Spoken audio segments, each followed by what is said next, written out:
The human being is not a product of coincidence by a creative power. BD number 8943. February 25, 1965. The human being with all his vices, flaws and afflictions is easily inclined to believe that he was created like this by God, if he believes at all to have originated from him.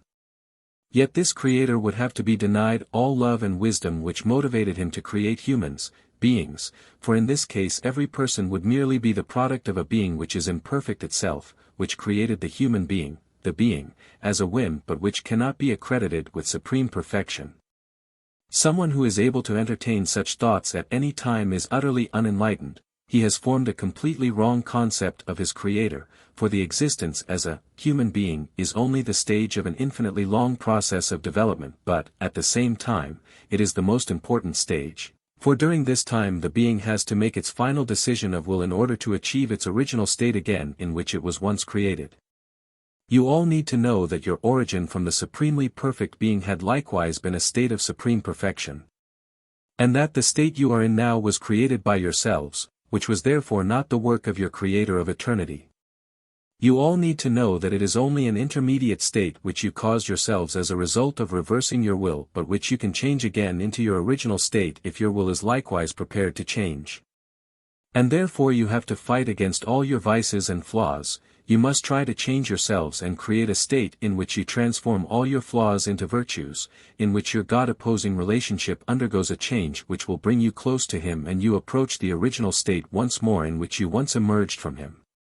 You cannot look upon your human existence as a concluded life. You must always know that there was a before, and that there will also be an after, but that you, during your life as a human being, must make a decision as to whether you want to be free from every form or whether you want to fall back again into a stage which you had already overcome a long time ago. But don't believe that you are a product of coincidence by a creative power which arbitrarily externalized beings from within itself which are more or less tainted by various flaws and vices.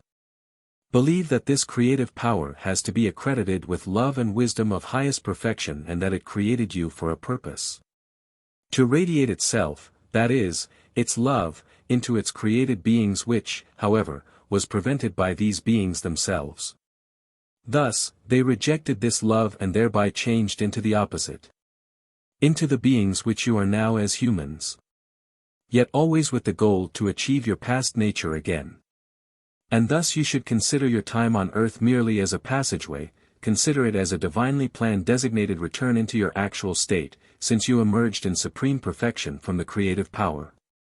And you should know that you must make every effort during your earthly life in order to fight against all bad habits which prevent you from entering into unity again with your Creator of eternity, who wants to be your Father, but that you will be infinitely happy if you succeed in changing, if you allow this change into love and by doing so may take possession of your Father's ray of love again, who bestows this bliss upon you.